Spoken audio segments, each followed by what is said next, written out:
ngayong huling araw ng Love Correct, Month. hahabol. So, nakahabol. Itong Love is in the air, ika nga. Ang tunay na pagmamahal ay hindi lamang po nasusukat sa magagandang sandali, kundi pati na rin sa mga pagsubok na magkasama niyong hinaharap at nalalampasan. At kaugnay nga niyan, tayo po ay magiging saksi sa isang kwento ng pagmamahalan at dedikasyon. Hindi lamang sa isa't isa, kundi pati na rin sa kanilang serbisyo para sa bayan. Tama, Dayan. At para ibahagi sa atin ang kanilang kwento, ay makakasama po natin ang military couple fighter pilots ng Philippine Air Force na sina Captain Joel Biran Jr. at Captain Jule Liza Biran. Good morning! Good morning po. Ayan, si Mr. Ayan. and Mrs. Beran. Oo. Ayan, nakakatuwa naman mga fighter pilots. Talagang mga, at sinasaludo rin namin dahil sa inyong Correct. serbisyo sa bayan. Pero eto, let's focus this time, ngayong last day of the love month, sa inyong love story. Paano ba kayo nagkakilala? Ako ba sasagot? Yes, yung version mo. yung version ko na lang. So, we've been classmates po sa Philippine Military Academy noong 2011. Then we graduated in 2015. Pero at that point, medyo hindi kami close. Okay. Medyo suplado ako sa kanya. So, ganun. hindi ko siya pinapansin. Okay. Ito yung version ko. So, Tama yung version niya. so after nun, nagkasama rin kami sa flying training. So actually, doon kami nag-start na magkakilala talaga, even though we're classmates for 4 years. Oo. Ayan. So, paano nagsimula yung interest niyo sa Hindi, isa't yung version isa? muna ni Oo, Jewel. si Baka may Captain madagdag Jewel. siya. Oo. Sige po. So nung naging close nga po kami nung flying school namin. Tapos nalaman ko po na crush niya pala ako nung nasa PMA Wow, ko. ayun. Big revelation, sabi ko na eh. May sarili siyang Crush na version. pala ni Captain Joel, si Captain Jewel. Okay. Tapos, so may nagsabi sa'yo. Sinabi niya po yun, na sinabi crush niya pala niya ako sa'yo. noon. Okay. May sinabi pa. Tapos, paano nagsimula yung ligawan? Actually, medyo magaling po siya sa flying skills. Okay. Kaya nung nasa flying school po kami, siya po yung nagtuturo sa akin. Okay. Para-paraan yun. Okay. Tapos, Style. naging So, close. gaano mo katagal niligawan si Captain na Jewel? Sabi ko sa kanya kung version ko yung itatanong. Pero Conversion mo? yung version ko, siguro nasa 1 year din naman. Okay. Pero Akala alam ko sasabihin naman mo na siya. sasagutin niya ako eh. Pero Akala ko sabihin mo siya yun ang ligaw. actually, yung muntik ko nang sabihin. Pero sige, ako na lang. Okay, so... Pero curious lang ako din, kasi sabi niya, crush niya ni Joel, si Jewel. So, plinano mo si ba Joel, si Joel. na turuan siya sa pagpapalipad ng mga aircraft? Actually, inamin ko naman yun talaga. Medyo totoo yung version niya na crush ko siya that time. Kasi, yun, maganda, malakas.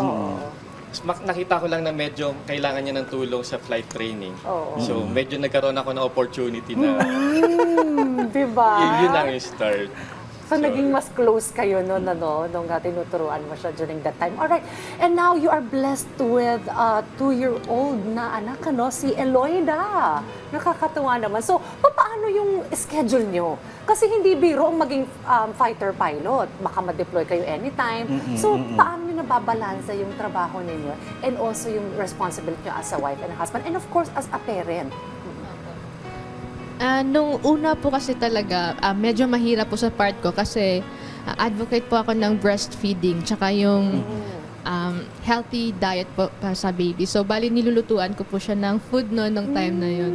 So, kasi nga po, nasa work po ako. So, umuwi po ako ng pasaglit-saglit lang sa bahay. Kasi nasa quarters na naman po kami, on base lang.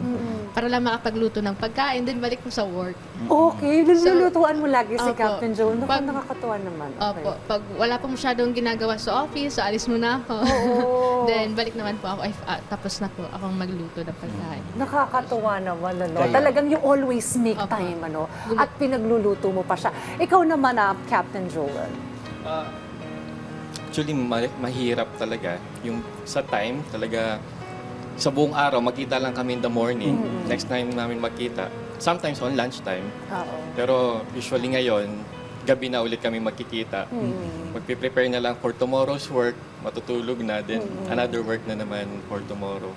Pero tulad po nabanggit niyo, we are blessed with our child, Oo. na si Elodia. So meron kaming kumbaga nagpo-push sa amin na to work harder pa. Yes, oo, talagang source of inspiration din nila talaga. Kaya nga, ang curious ko lang doon, no, ano ang nasa isip nyo pag wala yung baby nyo sa tabi nyo, nasa may operation kayo, Oo, mga ganon. nakadeploy kayo.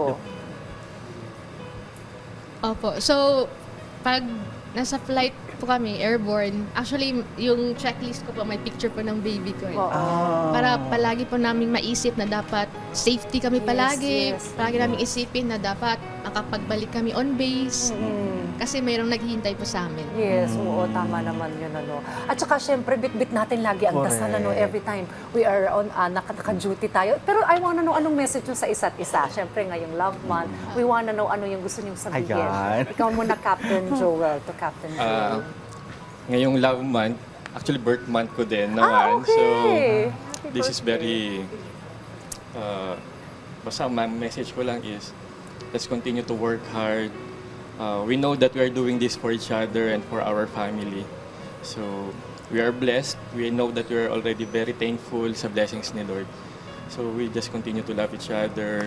Treasure the time na magkasama tayo kasi it's not usual na lagi kaming nasa isang unit. So, we should take this opportunity to maximize. Yun lang naman. Nice. Si Captain na Jewel naman. Thank you for the understanding. Sana habaan mo pa yung pasensya mo kasi hindi matimpla yung ugali ko eh.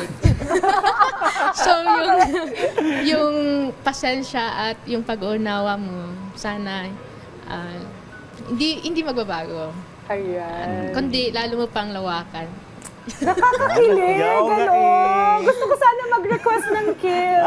Ako rin. Para baka ano, 4 years ago na yung wedding nila.